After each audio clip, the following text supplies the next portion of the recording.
মাননীয় ইমাম, কিছুদিন আগে ইরানে ইসরায়েল যখন হামলা চালায় তখন সেই হামলার মুখেও আমরা দেখলাম বাংলাদেশের এক শ্রেণীর আলেম, ওনারা ওই ইরানের আকিদা কি, তাদের বিশ্বাস কি, তারা শিয়া, তাদের শিয়ারা কি কাফের নাকি, ইত্যাদি বিষয়ে তারা সামনে আনলেন। এবং শিয়া ও সুন্নির মধ্যে যে বিভাজনের দেয়াল, এটা যাতে কোনোভাবে ভেঙে না পড়ে, মানুষ যাতে আবার ভুলে শিয়াদেরকে আবার সমর্থন না দিয়ে ফেলে, এই ব্যাপারে তারা জনগণকে সতর্ক করার কাজে লেগে পড়লেন। তো আমার প্রশ্নটা হচ্ছে, এত বড় একটা হামলার মুখে, আক্রমণের মুখে, যেখানে পুরো মুসলিম ওয়ার্ল্ড আজকে আক্রান্ত, সেই পরিস্থিতিতেও যদি শিয়া সুন্নি ঐক্যবদ্ধ হইতে না পারে, তাহলে আসলে শিয়া সুন্নি ঐক্যবদ্ধ কোনো দিন আদৌ হতে পারবে কি না, এবং ঐক্যবদ্ধ হওয়ার কোনো সুস্পষ্ট কোনো ফর্মুলা আপনার কাছে আছে কি না? দেখেন, এই যে কথাটা বললেন এটা অত্যন্ত কষ্টদায়ক, খুবই মর্মান্তিক, হৃদয় বিদারক। আজকে যে বক্তব্য দিচ্ছি, প্রশ্নের উত্তর দিচ্ছি, আজকে হলো মহরমের এই আশুরার দিন। আজকে প্রত্যেকটা, এখন তো সোশ্যাল মিডিয়া একেবারে তাজা খবর। আমরা দেখলাম যে 2.5 কোটি শিয়া একত্রিত হয়েছে, 2.5 কোটি একটা জায়গায় যাচ্ছে, হাই হোসেন মাতম করতেছে, হাই হাসান, হাই হোসেন, 2.5 কোটি। অথচ কয়েকদিন আগে যখন আমেরিকার বোমারু বিমান যখন হামলা করলো, পুরো তেহরান খালি হয়ে গেছে, পালাচ্ছে। একেবারে ইসলামের যুদ্ধনীতির ঠিক বিপরীত। আল্লাহ বলছেন পালাবে না, পালালে আল্লাহর গজব পড়বে। তো এখন ঘটনা হচ্ছে দুর্ভাগ্যজনক। এখানে আল্লাহ রসুল যেই ইসলামটা দিয়ে গেলেন, আল্লাহ রসুল যেই টার্গেট দিয়ে গেলেন, যে লক্ষ্য ঠিক করে গেলেন, সেই লক্ষ্য, সেই টার্গেট, সেই আকীদা শিয়ারাও হারিয়েছে, সুন্নিরাও হারিয়েছে। সেই মোমেনের সংজ্ঞা ওদেরও নাই, এদেরও নাই। এখন যা চলছে, হাই হাসান মাতম করা, এটা আল্লাহ রসুল শিক্ষা দিয়ে যাননি। মাতম করা কোনো জীবন্ত জাতির কাজ হতে পারে না। এটা হলো ইমামুজ্জামান যেটা বলেছেন।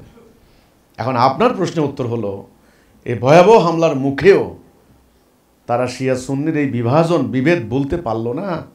তারা নিজের চোখে দেখতে পেল সুন্নি মতাদর্শী হলো ফিলিস্তিন, 24 লাখ গাজা উপত্যকার জনগণ, 1 লক্ষ কেইল্ড, 5% খুন হয়েছে, টোটাল পার্সেন্টেজ করলে 5% খুন, 1 লাখ, 10,000 ফিলিস্তিনি। এরা কিন্তু সুন্নি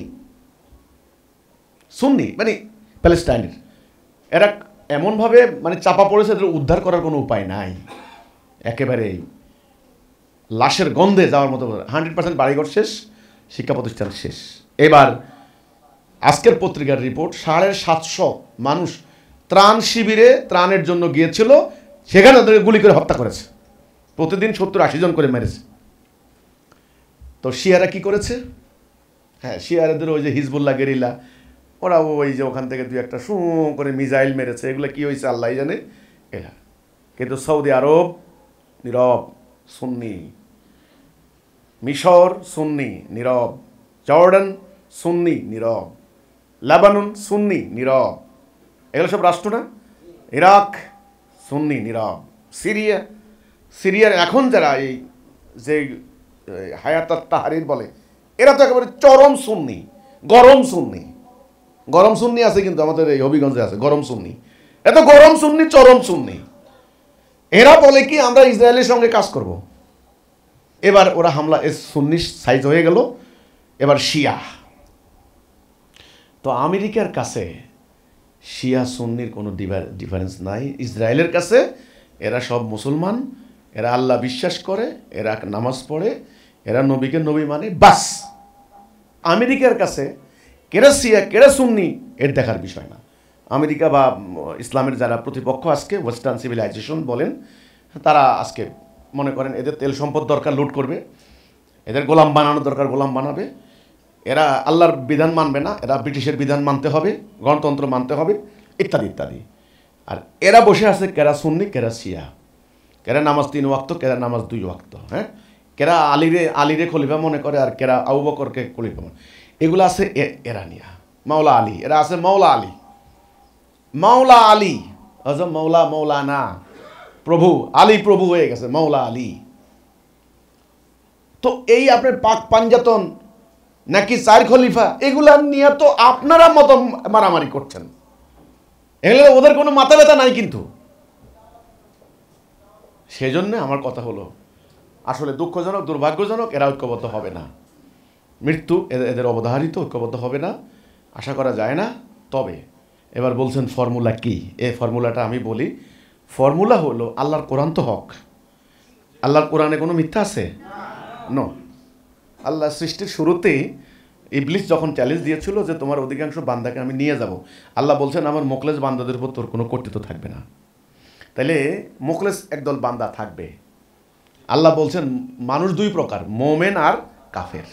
রাস্তাও দুইটা, হেদায়া দলালা। ক্লিয়ার? আল্লাহ বলছেন যে যারা মোমেন হবে তাদের ওলি আমি, অভিভাবক আমি, তাদেরকে ফেরেশতা দিয়ে আমি সাহায্য করব। কাফেরদের কিন্তু তারা সাহায্য প্রাপ্ত হবে, তারা বিজয় লাভ করবে।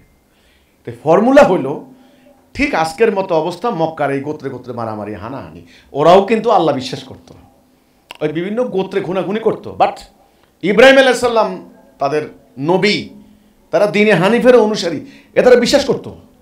কিন্তু আল্লাহ রসুল এসে এই ঐক্য করার একটা ফর্মুলা থ্রো করলেন আল্লাহর হুকুমে। তোমরা বলো লা ইলাহা ইল্লাল্লাহ। আল্লাহর হুকুম বিধান ছাড়া কারো হুকুম বিধান মানি না। হৃদয়ে, মস্তিষ্কে, মনে, চিন্তায়, আত্মায়, নিয়তে খালেজভাবে শুধু একমাত্র আল্লাহকে ইলাহ হিসেবে মেনে নিবে, শিয়াও না সুন্নিও না। এই ডাকে যারা ঐক্যবদ্ধ হয়ে যাবে তারা হবে মোমেন। তারা শিয়াও হতে পারে, সুন্নি হতে পারে, আহলে হাদিস, খারিজি, রাফিজি, বাহাই, মুতাজিলা, কাদিয়ানি, শাফি, হাম্বলি, যে কেউ হতে পারে। এরা আইসা আল্লাহর মনোনীত একজন ইমামের নেতৃত্বে তাওহীদের পতাকা তলে ঐক্যবদ্ধ হয়ে যাবে। এরা হলো মোমেন। এই মোমেন ঐক্যবদ্ধ হবে, কারণ ইবলিস ওদেরকে নিতে পারবে না। আর এই সবটি একদল হবে কাফের। এই ফর্মুলা একটা, আর কোনো ফর্মুলা নাই। তাওহীদের বাণী, তাওহীদের এই আহ্বান দিতে হবে, তাওহীদের এই ডাকে মোমেনের হৃদয়ে ইমানের ঝংকার উঠবে। মোমেন ঐক্যবদ্ধ হয়ে যাবে, কোনো কথা নাই। মোমেন ভাই ভাই হয়ে যাবে। আল্লাহ রসুল যে জিহাদ করেছেন সেই জিহাদ করবে। একজন নেতাকে নেতা মেনে নিয়ে সেই কর্মসূচি সামনে রেখে তারা দুনিয়ার বুকে বেরিয়ে পড়বে। এই হলো ফর্মুলা, আর কোনো ফর্মুলা নাই। তো আল্লাহর সাহায্য এদের জন্য আসবে। তাহলে ঐক্যবদ্ধ করার ফর্মুলা কি? তাওহীদ, লা ইলাহা ইল্লাল্লাহ মুহাম্মাদুর রাসূলুল্লাহ। এবং কর্মসূচি আল্লাহ দেওয়া কর্মসূচি, আকীদা আল্লাহ রসুল যে আকীদা থ্রো করছেন সেই আকীদা। এই হলো ফর্মুলা, আর কোনো ফর্মুলা নাই। এই শিয়া সুন্নি বিভাজন দূর করার সাধ্য আমার নাই, আর কারো আছে কিনা আমি জানি না। ওরা সবাই সিরাতুল মুস্তাকিম থেকে লক্ষ মাইল দূরে সরে গেছে। কত মাইল কে দূরে সরে গেছে এটা গজ ফিতা দিয়ে মাপার মতো সাধ্য আমার নাই, কিন্তু সরে গেছে। এখন এই জান্নাতি ফিরকা একদল নামবে, তাওহীদের এই জ্ঞান তারা পাবে, হেদায়েতের জ্ঞান পাবে। তারা এদেরকে বলবে, এই শিয়া, এই সুন্নি, এই শাফি, এই হাম্বলি, আসো তোমরা তাওহীদে আসো, আসো তওবা করে যেই জেহাদ শুরু করেছেন আল্লাহ রসুল, আবার চলো আমরা সেই জেহাদ করি। তো একমাত্র এই আগ্রাসন থেকে বাঁচার সম্ভাবনা আছে, না হলে সম্ভাবনা নাই। এবং এটা হবে ইনশাআল্লাহ, কারণ মোমেনরা ঐক্যবদ্ধ হয়ে যাবে। ইমান তাওহীদের এই ডাক, এটা মারাত্মক। কিন্তু এটা মোমেনের হৃদয়ে ঝংকার উঠবে। কিন্তু মোমেন পাগল পাড়া হয়ে কিন্তু ছুটে আসবে। মানুষ দুই প্রকার সৃষ্টিতে বলা হয়েছে, মোমেন আর কাফের। এবং জান্নাতি ফেরকা ওরা কিন্তু ছড়াই ছিটে আছে বিভিন্ন জায়গায়। যেই না আপনাদের ডাক পাবে ওরা একত্রিত হয়ে যাবে, ওদেরকে আর কেউ ঠেকাতে পারবে না। আর কি শিয়া কি সুন্নি কোনো ডিফারেন্স হবে না, একাকার হয়ে যাবে, ওরা ভাই হয়ে যাবে। এই ফর্মুলা একটা, সেটা হলো তাওহীদের দিকে ঐক্যবদ্ধ করা এবং আল্লাহ দেওয়া কর্মসূচি, বাস।